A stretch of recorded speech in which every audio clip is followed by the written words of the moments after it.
And today we will hear from luminaries such as Mirabai Starr, Matthew Fox, Richard Rohr, Desmond Tutu, Jane Goodall, and our beloved John Lewis,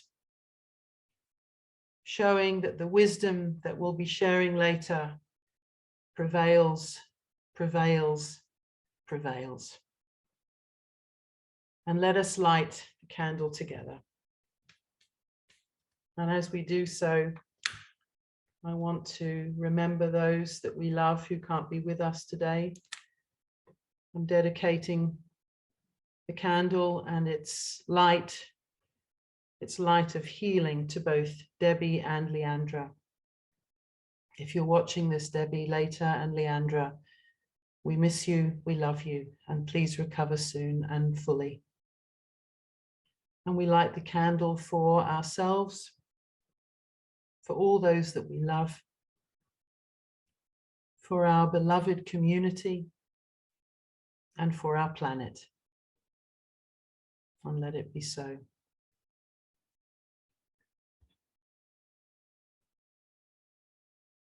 And in a moment, I've chosen a hymn for us to sing together because it echoes the words of Julian of Norwich, who I will share a little more about in a moment.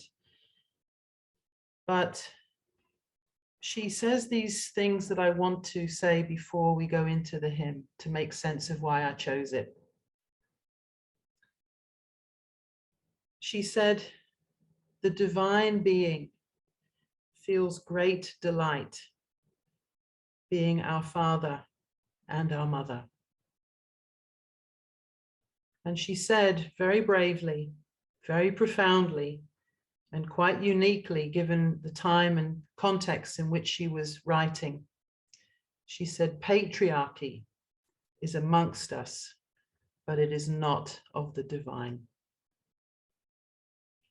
And she said that the gift of compassion belongs to the motherhood in tender grace. So in honoring Father and Mother Spirit, let's sing together the UU hymn, which is number 8, and the words will be, I believe, in the chat. Mother Spirit, Father Spirit. Thank you very much, John.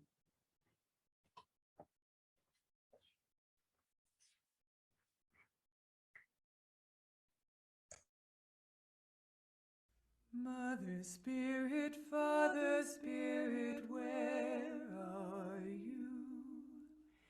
In the sky song, in the forest sounds your cry.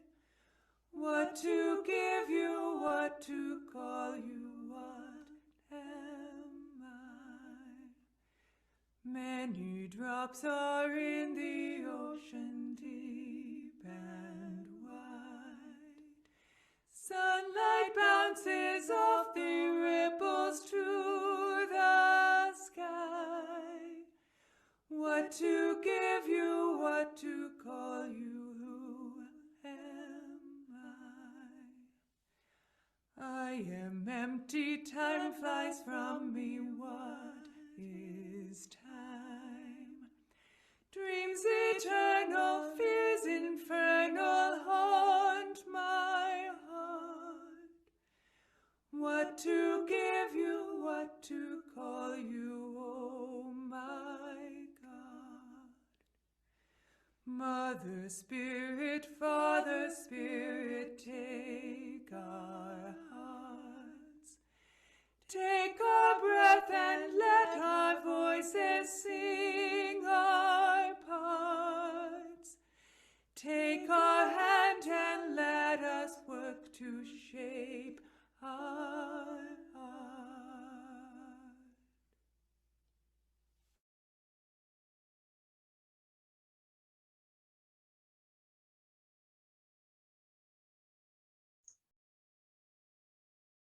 And let it be so. I apologize for the afternoon glare behind me. I hope you can still see me okay. I think it will, the sun will settle very soon. In a moment, we're going to do a meditation together, and I'm going to try and do something a little bit different, but let me explain first what I mean by that. Julian of Norwich, which of course is in the east of England. It's a city, in fact, where my sister lives. That's not the reason I chose the theme, but I've always been very, very interested by Julian and her message. And of course, Norwich has always fascinated me because they say that there's a church for every Sunday and a pub for every day of the week in one very small ancient town. And I thought, yeah, that could be an interesting place to live. But in Norwich is the order of Julian of Norwich, and people still are part of that order. They still choose to take an order of life, commitment, life vow. And the motto of that order is taken from 4 pieces of wisdom that Julian of Norwich shared. And it's these 4 words: await, allow, accept, attend. And in contemporary times, we've taken those words, and there is a lovely movement now, a prayer movement using those 4 words, which I'll share with you in a moment. And Richard Rohr offered this particular version of what he called the body prayer about 8 years ago. And when we play the music, I'm going to invite you to, if you feel comfortable doing so, to do it with us as a form of meditation. And it has 4 very simple movements. So let me explain them to you in the confines of Zoom. So await. Await, you would take your hands like this, waist high, and cupped up to receive. And this is signifying awaiting the blessing, awaiting your desires, awaiting the presence of the divine.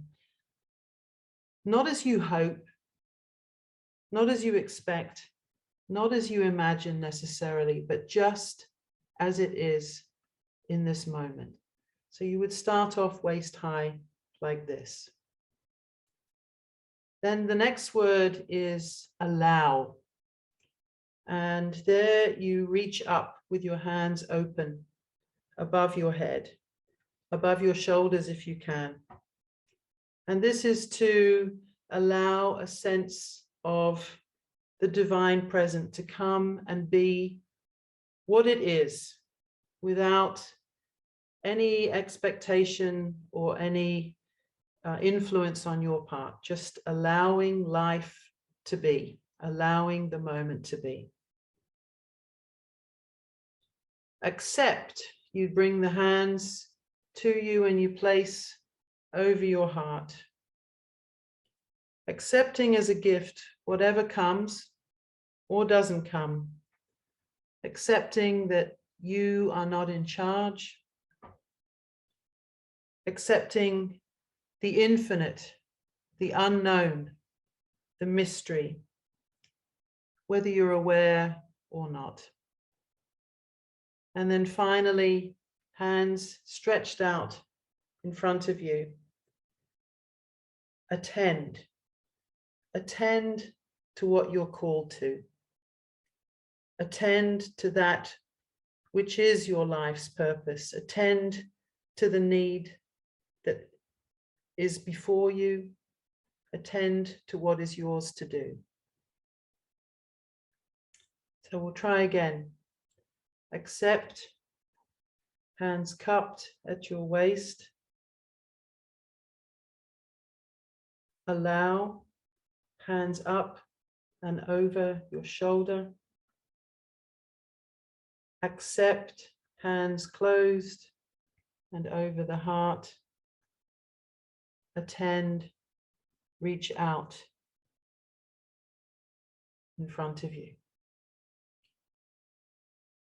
So what we'll do, and you don't have to do it for the full 3 minutes, but for as long as you feel comfortable doing so, and follow your own natural rhythm.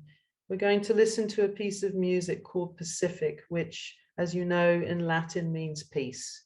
So as we listen, just do this movement as a meditation. Accept, allow, await, allow, accept, attend. Await, allow, accept, attend. Let's try this together. Thank you, John.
Lovely.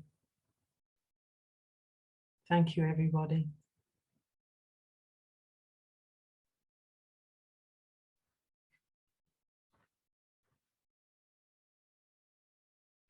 Before we go into the reading, which Dr. Terry has very kindly and generously agreed to do and share with you, the words of Julian of Norwich, let me share a little bit about who she was.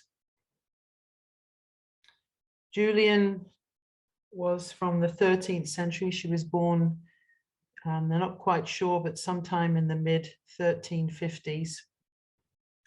And she lived through many rounds of the Black Death, and this was a particularly catastrophic time in European history. If you can imagine at that time, if the records are to be believed, 50% of Europe, 50, that's half, died from the Black Death. And she, at the age of 30, imagine if you lost 50% of the people that you know in your life. I was trying to grapple with the idea of it, and I couldn't imagine. But at the age of 30, she herself was struck with a grave illness, not actually the Black Death, but something which, of course, with our modern medicine, we would be able to diagnose, but in that time they weren't. But she was so gravely ill that she was believed to be on her deathbed. And it was in that time that she was hovering between, you know, where that veil is between life and death. And she was letting go of so much of who she was, what she wanted, what she expected, what she knew of the divine, of God.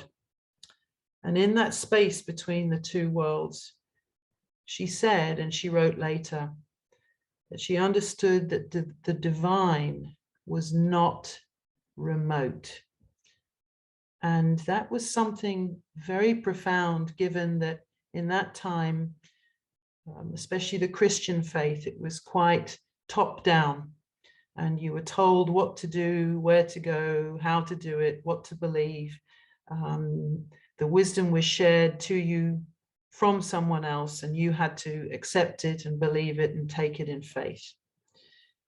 And in that time, she received what she called revelations of divine love.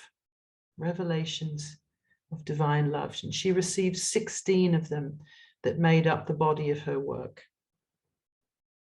And there's two I wanted to share with you before we listen to the reading. The first one is this. And again, imagine the time that she's in. Sin and damnation, she said, are human constructs. And then she said, there is not one iota of wrath in God. Not one iota. And she committed the next 30 years to a personal, mystical, and profound exploration of what that love is. And Terry's going to share two brief, almost sonnets that she wrote. I've put them together. There's a little pause in between. But enjoy listening to what someone who, hovering outside of her own understanding and the understanding of her peers and her times, discovered when she let go and allowed love to flood her life. Thank you, Dr. Terry. This I am. This I am. I am what you love. I am what you enjoy. I am what you serve. I am what you long for. I am what you desire. I am what you intend. I am all that is.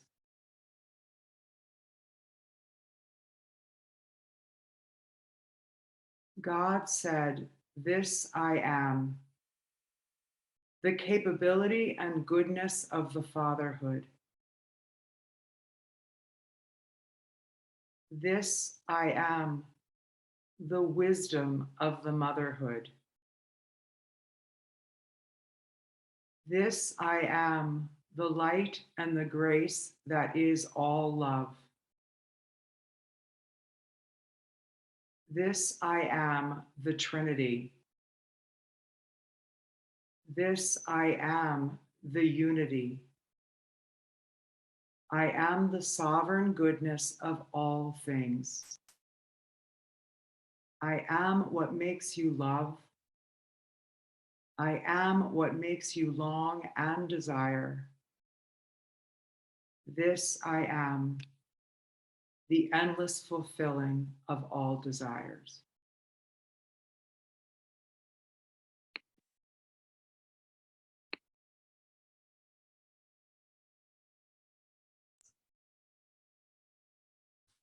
Beautiful, Terry. Thank you so much.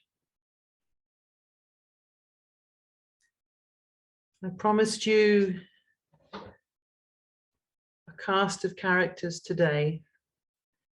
We've already heard from some of the wisdom that Richard Rohr has used from Julian. And I just want to cast back, you may even remember this particular piece. John Lewis, our beloved John Lewis. I think conscious of the fact that he was not long for this world, that his time on earth was coming to an end. You may remember that he wrote a letter to the New York Times, and it was published actually as an op-ed. And he was reflecting on his life, his struggles, his victories, his successes, his joys, his sorrows, that which he felt had been accomplished, and that which was yet to be done. He knew that he'd been called to a life of what he called passion for justice, because when he was a teenager, he met both Rosa Parks and Dr. Martin Luther King Jr. I can't imagine, actually, and I'm sure that most teenagers who'd had such an honor would have had their lives radically affected as well. And so he was then speaking to the youth and saying, I, as a youth, heard the call and responded, and I'm asking you to do the same. And he said this: study and learn the lessons of history. Truth does not change. And at the end of the service, I wanted to finish it by hearing the voice of today's youth. But first, let's go back almost 700 years to the wisdom of an extraordinary woman and mystic living in the cauldron of the world's worst pandemic at that time. She was the first woman to write in English. Unfortunately, and I'm sure we'll understand why in a moment, but even though she wrote first, and she wrote at the same time as her contemporary, Geoffrey Chaucer.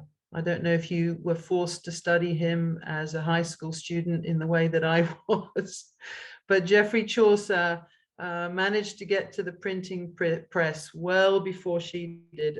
He was the first to be published in English in 1476, but she had written before him, but unsurprisingly was ignored. And I questioned, well, why was she ignored?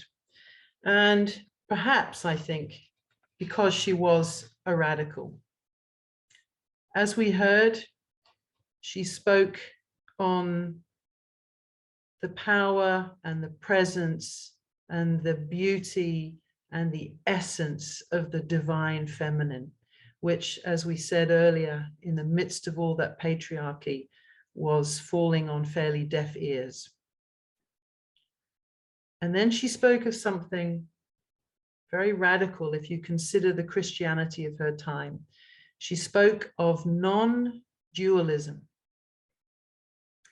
and what she called one-ing. Isn't that great? One-ing.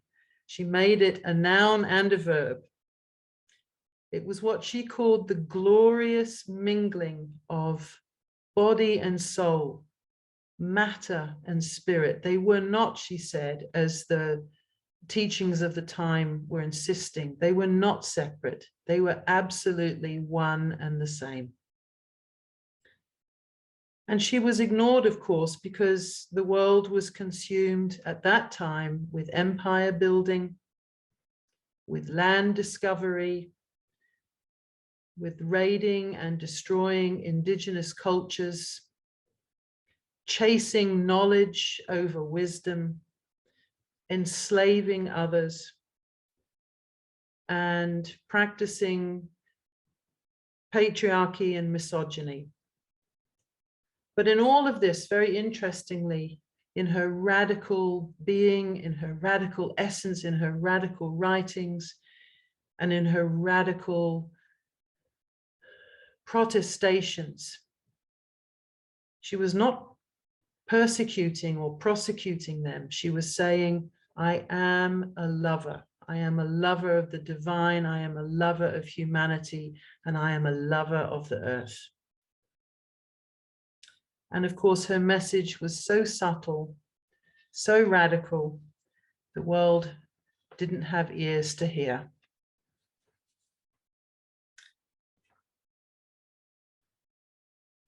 I was inspired by a book that Matthew Fox wrote about her in the midst of our own pandemic, of course, the COVID-19 pandemic that shut the world down.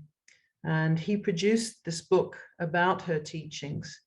And I wanted to touch upon different elements of what she was teaching, but in her words, not mine, if you'll bear with me. So the first, and there's 7, so I'll keep them brief, but let's go through them one by one. So the first one, in essence, is this. In her non-dualism, and as I said, in that Christianity of that time, it was sort of like the devil made me do it, and darkness shall be banished and out here. And she was saying, no, no, no, it's one and the same. It's like yin and yang. And we're being called actually to face it and embrace it. She said, stay connected to your feelings, whether they're of joy or of sorrow.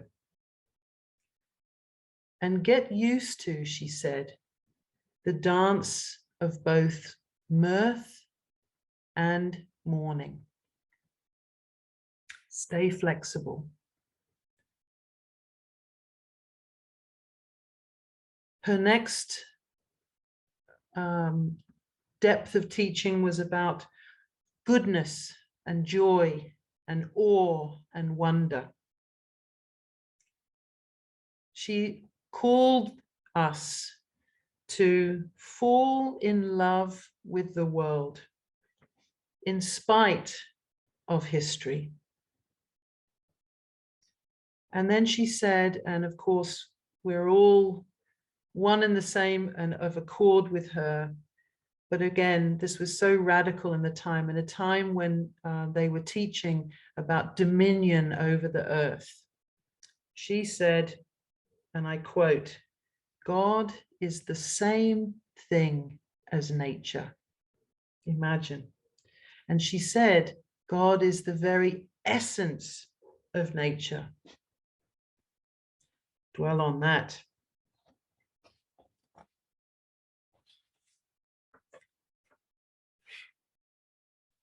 In the oneing, as I mentioned to you before, that beautiful word, the oneing of life and of spirit, she said this: between God and the soul, there is no in between.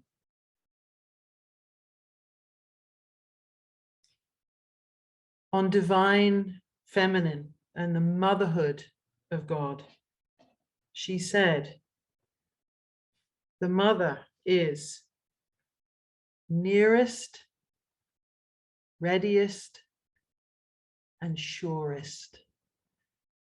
Nearest, readiest and surest. Calling us to almost cast ourselves into it and embrace it and allow it to work in us and through us. On non-dualism, she said this: in our creation, we were knit and woned to God. There's that word again, woned. In our creation, we were knit and woned to God. We were created luminous and noble. Again, imagine how radical that was, because of course they were teaching at that time on original sin. And she was saying, no, no, no, no, no. We were created luminous and noble. We were known and loved from without beginning. From without beginning. The sense of the infinite. And she said, we partner with God. We're not subservient. We're not running around doing the will of some omniscient, omnipresent, omnipotent God. We're partners, and we weave and we're joined.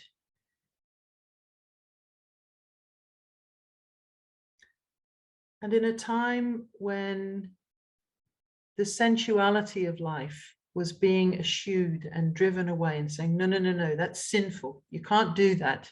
That's not how it's supposed to be. We are body, but we're not really in touch with our body. She said, no, we must, and these are her words, trust our sensuality. And she said, let that trust be large. Trust and be glad for everything. Trust your body, she said, because God is our sensuality. And then imagine in this time, especially as a woman, she said, be at home in your body. Be at home in your body. Don't separate yourself from it. Be at home in it.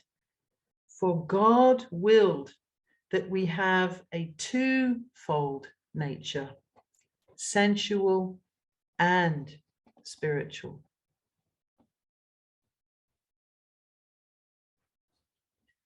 And then, last but certainly not least,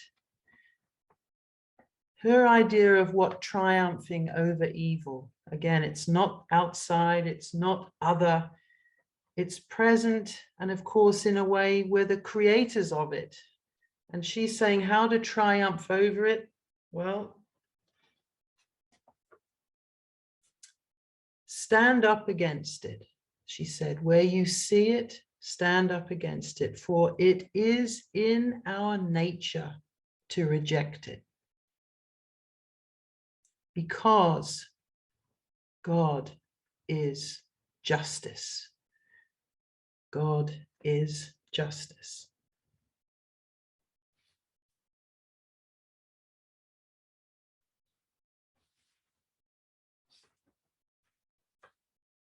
In her famous prayer, which I titled the sermon today, as you know, she said it 3 times. All shall be well. All shall be well. And as if that we couldn't hear it and we couldn't believe it, she said it then a 3rd time. And all manner of thing shall be well. And if you imagine the context of what was going around her, the death and destruction, as I mentioned earlier, you wonder, was she delusional? Was she a Pollyanna of her time? And in fact, she was saying, no, if we could grasp all of these things, then hope and wellness and life and justice and mercy and compassion are the outworkings of all of those things. You may know or be familiar with someone called David Orr. He's now Professor Emeritus of Oberlin College, and he dedicated many, many, many years of his life and study to environmental studies. And I wanted to quote him because he sums up more or less what Julian was saying. Hope is a verb with the sleeves rolled up. Hope is a verb with the sleeves rolled up. Can you imagine John Lewis? Amen. And recently I've discovered a beautiful African-American poet. She's in her 70s now, but her body of work I love. Her name is Marilyn Nelson. And she wrote a book on, she wrote a poem. And of course, she's looking around her in terms of what we've done to the earth, to our environment, to our mother, the matricide that we have committed over centuries. And she's struggling with this whole sense of what have we done? What have we done? What have we done? And in the midst of this short, powerful punch of a poem, she says this in the middle, and I want to quote. She's saying that hope, of course, is not an abstract thing. These are her words. Life, Marilyn says, struggles to evolve higher in us through questioning toward hope. And I thought and pondered a lot on that, through questioning. And I feel that, as she's saying, it's not an abstract thing. It's something that we have to wrestle with and find our place in it all. What is mine to do? Why have we gotten to the place that we've gotten to? And how can we move forward through it? That's what she's saying. In those questions, therein moves us towards hope. And I'm very excited to share with you that this past Friday, I was invited to join the 12th annual Desmond Tutu Foundation lecture. It's held every year in the City Hall of Cape Town. And you can imagine the people that were there, the luminaries, the people who were part of the liberation struggle for all those years under the oppression of apartheid, and invited the Deputy General, who's actually a woman of the United Nations, was the first keynote speaker, but it was the second. And I'm not biased, well, maybe I am a little, but he's from New York, and you may know him, Doug Abrams. Now, Doug Abrams told a lovely story about, again, and you see, this is the theme about the youth. He was a young man. He was at high school, and apparently Desmond Tutu came and spoke to a body of students, and he happened to be among them. And he thought, oh, he was so inspired. He'd never met anyone like Desmond. And he prayed this sort of silent prayer, this young, what he calls himself, young, tall, skinny Jewish boy, and said, one day I want to meet him. Well, not only did he meet him, but he became almost Tutu's scribe. And together, especially during the era where Tutu and the Dalai Lama were doing a lot of peace work in the world together, he was chosen, Doug was chosen by Tutu to write the book that would eventually become the Book of Joy. And I just discovered in listening to his lecture on Friday that a second book has now come out. And this one is called, drum roll please, Book of Hope, the Book of Hope. And of course, you can imagine, knowing what I was going to be sharing with you today, I thought, oh, this is amazing. And I wanted to share a little bit of something with you that he said, because he wrote that book with Jane Goodall. And Jane was sharing her wisdom. And Doug said this: cynicism and despair do not require anything of us hope is a survival trait of the human species. And hope, he said, is an act of resistance. Hope is an act of resistance. It's an act of our will. It's an act of courage. It's a defiance of the status quo. And I thought, yep, he's channeling Tutu. He's channeling Mandela. He's channeling the Dalai Lama. He's channeling Jane Goodall when he says that. Hope is an act of resistance. And then he said this, and I want to close with these words. Hope is as contagious as any virus. That when we have it, and we believe it, and we feel it, and we're emboldened by it, it is contagious. It spreads like a virus amongst us. Despair, he said, turns us inwards. But hope sends us into the arms of others. And that's all that Julian was saying. All shall be well. All shall be well. All manner of things shall be well. Driving us into the arms of Father Spirit, Mother Spirit, and into the arms of life and each other. And to that, with a big John Lewis amen, I say yes, yes, yes. If you like this video, please like us on YouTube, subscribe to our YouTube channel, and click on the bell to be notified whenever we post a new video. Thank you.